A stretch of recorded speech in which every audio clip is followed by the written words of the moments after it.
Egypt की एक site पर आर्कियोलॉजिस्ट को 100 से भी ज्यादा ऐसी ममीज मिली जो इंसानों की नहीं बल्कि क्रोकोडाइल्स की थी। इन क्रोकोडाइल ममीज को कफन पर कुछ लिखा हुआ था, जिसको पढ़ने और समझने के बाद एक्सपर्ट हैरान हो गए। आज की इस वीडियो में हम कदीम मिस्र के इसी तरह के हैरत अंगेज राजों के बारे में जानेंगे, लेकिन इससे पहले चैनल पर नए शामिल होने वाले दोस्तों से गुजारिश है कि वो चैनल को सब्सक्राइब कर दें और साथ मौजूद बेल आइकन को भी दबा दें, ताकि इसी तरह की मजीद इंटरेस्टिंग, अमेजिंग और हैरत अंगेज वीडियोस आप तक सबसे पहले पहुंचती रहें। नाजरीन, आज से हजारों साल पहले एंशिएंट इजिप्ट में जब लोग मर जाया करते थे तो इनको केमिकल लगा के प्रिजर्व कर लिया जाता था, ताकि इनकी बॉडी वक्त के साथ साथ खराब ना हो। प्रिजर्व करने के बाद मम्मी को इसके लेवल या फिर इसके ओहदे के हिसाब से डेकोरेट भी किया जाता था और फिर इसको जमीन के अंदर या फिर किसी टॉम्ब के अंदर दफन कर दिया जाता था। वैसे तो इजिप्ट से आर्कियोलॉजिस्ट को कई ममीज मिल चुकी हैं, लेकिन आज जिन 7 ममीज के बारे में आप जानेंगे ये वो ममीज थी जिनको जब पहली मर्तबा देखा गया तो एक्सपर्ट और आर्कियोलॉजिस्ट के लिए ये यकीन करना बहुत मुश्किल था। नंबर 7, लेडी राय। दोस्तों, एंशिएंट इजिप्ट की सबसे पुरानी ममीज में एक ऐसी औरत की भी मम्मी पाई जाती है जिसको आज लेडी राय का नाम दिया गया है। आज से तकरीबन 140 साल पहले इजिप्ट के थीबन टॉम्ब के एरिया से ये मम्मी मिली थी, जिसने आर्कियोलॉजिस्ट को हैरत में डाल दिया था। तहकीक से मालूम पड़ा है कि 3550 साल पहले लेडी राय तकरीबन 35 साल की उम्र में मरी थी। बज़ाहिर ऐसा मालूम होता है कि ये किसी एंशिएंट क्वीन की नर्स या फिर मेड हुआ करती थी, लेकिन जिस चीज ने आर्कियोलॉजिस्ट को चौंका दिया था वो थे लेडी राय के बाल। हजारों साल गुजर जाने के बावजूद भी लेडी राय के बाल अभी तक अच्छी तरह प्रिजर्व हैं। हत्ता कि इसके बालों के चंद हिस्से ऐसे भी थे जिनको देखकर ऐसा लगता था कि ये सिर्फ चंद ही महीने पहले निकले हों। इस कदीम दौर में जिस हेयर स्टाइल के साथ लेडी राय को प्रिजर्व किया गया था वो हेयर स्टाइल आज भी वैसे ही सजा हुआ है। Number 6, Ramses II।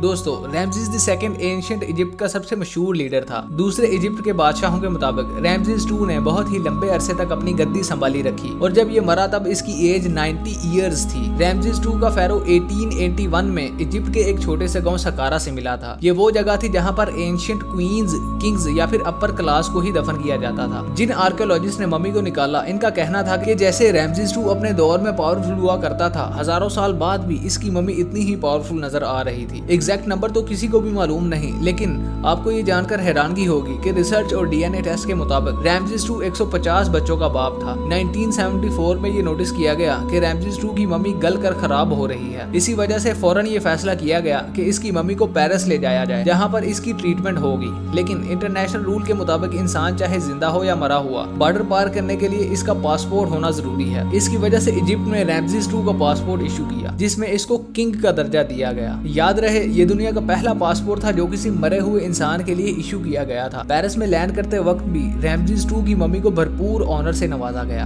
नंबर 5, टोटनखामून या फिर किंग टट। इस फेरो के मिलने से ना सिर्फ इसके ढूंढने वाले हैरान थे, बल्कि टोटनखामून की मम्मी ने पूरी दुनिया के आर्कियोलॉजिस्ट को हैरान कर दिया था। टोटनखामून की मम्मी जिस कमरे में बंद थी वो जमीन से 20 फुट नीचे से मिला था। टोटनखामून एंशिएंट इजिप्ट का सबसे छोटा किंग था, जिसको सिर्फ 9 साल की उम्र में ही इतनी ज्यादा पावर्स मिल गई थी। इसकी मम्मी 1992 में किंग वैली के एक छोटे से टॉम्ब से मिली थी, जहां मम्मी के साथ साथ बेशुमार खजाना भी दफन था। इसी वजह से टोटनखामून की मम्मी ने पूरी दुनिया को हैरत में डाल दिया था। सिर्फ 19 साल की उम्र में मर जाने वाले इस किंग के टॉम्ब के बारे में माना जाता था कि इसके अंदर कुछ ऐसी आत्माओं और रूहों का बसेरा है जो इस मम्मी और इसके खजाने को बचा रही हैं। लॉर्ड कार्नेमोन वो शख्स था जिसने टोटनखामून की टॉम्ब को ढूंढने में फंडिंग दी थी। हैरत अंगेज तौर पर टोटनखामून की मम्मी के मिलने के चंद दिनों बाद ही लॉर्ड कार्नेमोन मच्छर के काटने की वजह से मर गया था। Number 4, crocodile mummy. दोस्तों, इजिप्ट की एक एंशिएंट सिटी जिसका नाम उम्मुल बरजत था, आर्कियोलॉजिस्ट की एक टीम काम कर रही थी। इनका टारगेट ममीज या फिर दफन हुआ खजाना ढूंढना था, लेकिन इनकी उम्मीदों पर तब पानी फिर गया जब यहाँ 1-2 नहीं बल्कि 100 से भी ज्यादा ऐसी ममीज मिली जो कि इंसानों की नहीं बल्कि क्रोकोडाइल्स की थी। हजारों साल पुराने क्रोकोडाइल जिनको इंतहाई महारत से प्रिजर्व किया गया था। पहले तो आर्कियोलॉजिस्ट को ये समझ नहीं आ रही थी कि इंसानों की जगह क्रोकोडाइल्स को क्यों प्रिजर्व किया गया था, लेकिन बाद में इन क्रोकोडाइल्स के कॉफिन पर कुछ ऐसी चीजें मिली जिन पर कुछ लिखा हुआ था और तब इस मिस्ट्री का गेम ही पलट गया। आर्कियोलॉजिस्ट क्रोकोडाइल्स से ज्यादा इसकी लिखाई में इंटरेस्टेड थे जो हर क्रोकोडाइल्स पर लिखी गई थी।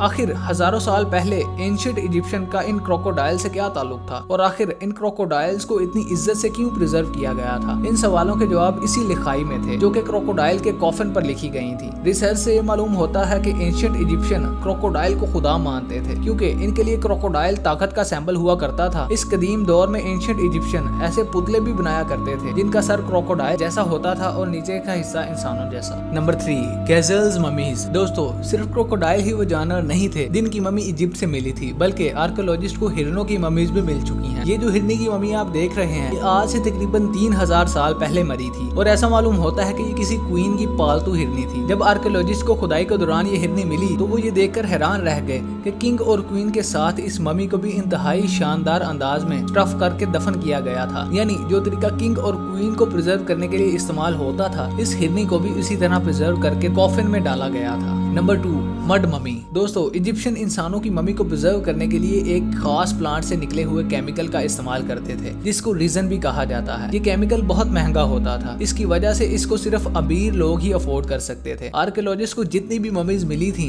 इन पर रीजन लगा होता था ताकि बॉडी वक्त के साथ खराब ना हो। लेकिन ऑस्ट्रेलियन आर्कियोलॉजिस्ट तब हैरान रह गए जब इन्होंने एक ऐसी मम्मी तलाश की जो रेजन से नहीं बल्कि मिट्टी से प्रिजर्व हो रखी थी। ये मम्मी एक औरत की थी जो लगभग 25 साल की उम्र में मरी थी, लेकिन इसके कॉफन पर मिट्टी के अलावा कुछ और भी था जिसने आर्कियोलॉजिस्ट को तशवीश में डाल दिया था। लैब टेस्ट से ये मालूम पड़ा कि ये मम्मी 3000 साल पुरानी थी, लेकिन इसके इर्द गिर्द जो मिट्टी लगाई गई थी वो मरने के काफी सालों बाद लगाई गई थी। रिसर्च के बाद ये समझा गया कि ये मम्मी किसी गरीब घर की औरत की थी जो रीजन अफोर्ड नहीं कर सकते थे। इसी वजह से इसको मिट्टी से प्रिजर्व कर दिया गया था, लेकिन इसके मरने के काफी सालों बाद इस पर मिट्टी क्यों लगाई गई थी, ये अभी तक आर्कियोलॉजिस्ट के लिए सवालिया निशान बना हुआ है। और अब नंबर 1, मम्मी विद टैटू। जिस्म पर टैटू बनवाना आजकल के मॉडर्न दौर में फैशन समझा जाता है, लेकिन कदीम दौर में भी इन टैटूज की बहुत अहमियत हुआ करती थी। इजिप्ट के दायर अल मदीना के मुकाम पर आर्कियोलॉजिस्ट को 7 ऐसी औरतों की मम्मीज भी मिल चुकी हैं जिनकी बॉडी पर टैटूज देखे गए हैं। एक मम्मी की बॉडी पर तो 30 से भी ज्यादा टैटूज देखे गए, पर आर्कियोलॉजिस्ट का कहना था कि आज से पहले इन्होंने कभी भी मम्मीज पर टैटूज बने हुए नहीं देखे। लेकिन ये देखने के बाद ये कहना गलत नहीं होगा कि एंशिएंट इजिप्ट में भी टैटूज की बहुत अहमियत होगी। एंशिएंट इजिप्शियन जो अपने हर टॉम्ब को डेकोरेट करने के मास्टर थे। किंग्स वैली से लेकर गीजा पिरामिड के अंदर हिडन चैम्बर तक हर जगह हमें सिर्फ डेकोरेशन ही नजर आती है। हो सकता है कि ये 7 मम्मीज जिनके जिस्म पर टैटूज बने थे ये उस दौर में वॉल आर्टिस्ट हों और इनका किंग्स वैली के चैम्बर को सजाने में भरपूर किरदार रहा हो। तो दोस्तों, अगर आपको वीडियो पसंद आई तो